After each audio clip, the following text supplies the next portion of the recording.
Selamat pagi Bapak Ibu sekalian, teman-teman. 7 menit ke depan saya akan sharing sedikit intisari, summary daripada Indonesia Millennials dan Gen Z Report tahun 2027. Temanya Adaptation as Strategy. Kenapa? Karena anak muda Indonesia bukan hanya berubah gaya hidup, mereka sedang membangun cara baru untuk maju di tengah realita yang terus berubah. Saya mau mulai dari Pokemon Card. Ada teman-teman yang mengkoleksi kartu Pokemon di sini? Lumayan banyak. Jadi dulu kartu ini mungkin cuma disimpan di binder, namun hari ini bisa menjadi aset yang nilainya miliaran. Kartunya sama, tetapi cara orang Indonesia melihat value sudah berubah. Dulu sukses sering diukur dari rumah, mobil, dan jabatan. Sekarang sukses juga berarti fleksibilitas, side income, komunitas, skill, dan rasa aman. Tahun lalu report kita berbicara tentang living on purpose. Anak muda mendefinisikan ulang sukses, purpose, work-life balance, fleksibilitas. Tahun ini kita melihat kelanjutannya. Purpose ternyata bukan hanya aspirasi, purpose menjadi strategi hidup. Data yang paling penting hari ini, struktur konsumen Indonesia sedang mengalami perubahan. Jadi ada pergerakan besar di middle class dan aspiring middle class. Saat ini 50,4% masyarakat Indonesia berada di aspiring middle class. Artinya market kita sangat besar, namun cara kita melayaninya harus lebih relevan. Marketnya bukan hilang, marketnya berubah bentuk. Dari status ke value, dari gengsi ke usefulness, dan dari prestige ke resilience. Kita harus membaca dua peta sekaligus. Peta pertama makro, GDP kita tumbuh, konsumsi kita kuat, dan ini merupakan kabar baik. Peta kedua distribusi, kita melihat lebih detail kemana daya beli bergerak. Siapa yang makin aktif dan kategori apa yang makin penting bagi konsumen. Jadi kalau kita melihat data makro, kita mendapatkan big picture-nya. Kalau kita membaca distribusi, kita dapat melihat strategi dan realitas yang lebih tajam. Jadi strategi terbaik adalah membaca dua-duanya. Di dalam report ini kita menginterview lebih dari 17 narasumber, survei lebih dari 628 responden dari berbagai area di Indonesia. Millennials dan Gen Z tahun ini jumlahnya sekitar 194 juta orang atau 68% Indonesia. Jadi ini bukan segmen yang kecil. Mereka bukan hanya sekedar target market, mereka adalah wajah utama dari pasar Indonesia di hari ini. Kita melihat 7 area, ekonomi, finansial, informasi, identitas, civic values, young woman, dan skenario 2027. Benang merahnya satu yang kita lihat, generasi ini sangat adaptif, mereka cepat membaca perubahan, mereka cepat belajar, dan mereka cepat membangun strategi yang baru. Mood masuk ke 2027 cukup jelas, lebih realistis, lebih sadar finansial, lebih aktif mencari peluang. Banyak yang belajar menabung, banyak yang membangun side job, banyak yang mencari skill baru. Ada istilah penting, peniaphobia, kekhawatiran untuk turun kelas secara ekonomi. Tetapi yang menarik, kekhawatiran ini tidak membuat mereka diam, justru ini mendorong mereka untuk belajar finansial, mencari income tambahan, dan membangun hidup yang lebih resilient. Yang menarik, mereka tidak berhenti mengkonsumsi, mereka hanya lebih selektif, mereka makin pintar memilih mana yang penting, mana yang bermakna, dan mana yang memberi value. Spending does not disappear, spending shifts.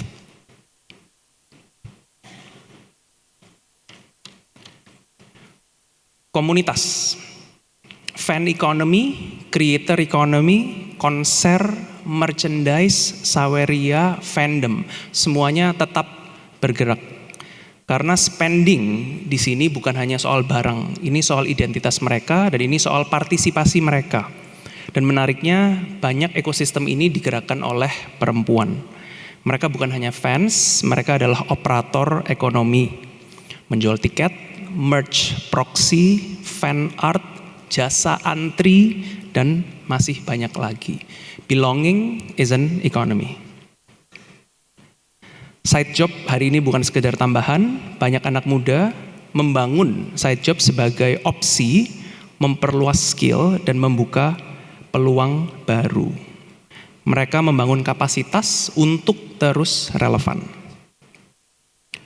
Keuangan tidak lagi hanya menjadi kaya, sekarang soal apakah saya punya uang bernafas untuk hidup dengan tenang. Mereka mencari emergency buffer, mereka ingin produk finansial yang jelas, dan mereka terbuka pada investasi yang mudah dan transparan. Menjadi sukses hari ini punya 4 pilar: meaning, financial breathing room, flexibility, dan adaptation.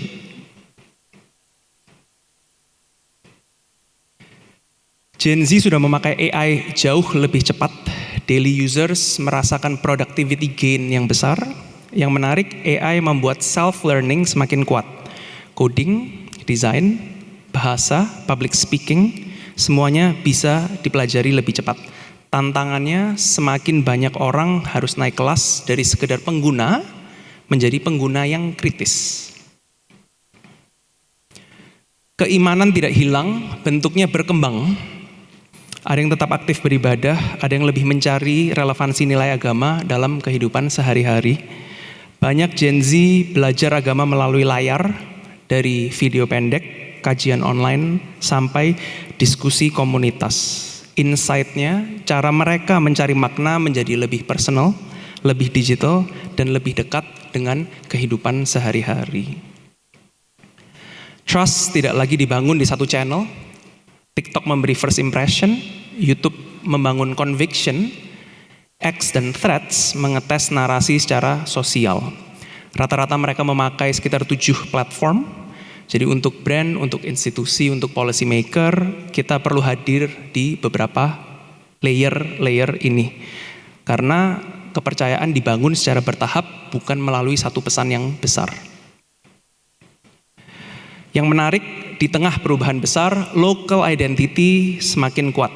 Local perfume tumbuh, musik lokal naik, film Indonesia masuk platform global, dan anak muda makin bangga dengan produk lokal yang bertarung di arena global. Gen Z sering dianggap apatis, namun data menunjukkan sebaliknya. Mereka share, mereka repost, mereka menandatangani petition. Mereka percaya dengan demokrasi. Mereka mencintai negara bukan hanya lewat simbol, tetapi juga partisipasi dan kritik yang konstruktif. Jadi ini bukan generasi yang tidak peduli, ini generasi yang ingin membentuk masa depan dengan cara mereka. Salah satu segmen yang paling penting, young women. Banyak perempuan muda sudah menjadi economic engine dari keluarga. Mereka mengambil keputusan, mereka mengelola pengeluaran, membangun income, dan menjaga stabilitas rumah tangga. Siapapun yang bisa memahami dan melayani mereka akan memiliki loyalitas yang sangat kuat. Jadi 2027 membawa banyak opportunity. Aspiring middle class butuh value proposition yang jujur. Financial products punya ruang besar kalau bisa transparan. AI mengubah cara informasi dibaca. Local identity menjadi growth engine. Jadi bagi brand ini merupakan market intelligence, dan bagi policy maker ini roadmap untuk membangun sistem yang lebih relevan. Dan timingnya sama, timingnya sekarang dan bukan nanti. Kalau hanya ingat satu slide, ada 4 hal yang ingin kita sampaikan. Pertama, struktur market sedang berubah. Jadi kita harus terus membaca makro dan membaca distribusi. Kedua, anxiety bisa menjadi produktif. Mari kita bantu mereka dengan membangun safety dan resilience. Yang ketiga, kepercayaan adalah open market. Yang paling transparan akan paling dipercaya. Dan keempat, generasi ini sudah mengadaptasi duluan. Jadi tugas kita adalah membaca mereka dengan peta yang lebih baru. Yang kita perlu lakukan adalah memperbarui cara kita membaca mereka. Jadi pesan kami sederhana, kalau kita ingin tetap relevan sebagai brand, sebagai media, sebagai institusi, sebagai korporasi, sebagai policy maker, kita harus lebih dekat dengan cara anak Indonesia bergerak, belajar, bekerja, dan membangun masa depan. Karena mereka bukan hanya konsumen di masa depan, mereka adalah konsumen hari ini, mereka adalah sumber energi baru Indonesia, dan mereka sudah bergerak maju. Berikut merupakan sedikit intisari dari report kita. Bagi teman-teman yang ingin mendapatkan lebih dalam, bisa scan QR Code untuk mendapatkan report yang lebih lengkap. Terima kasih dan selamat pagi.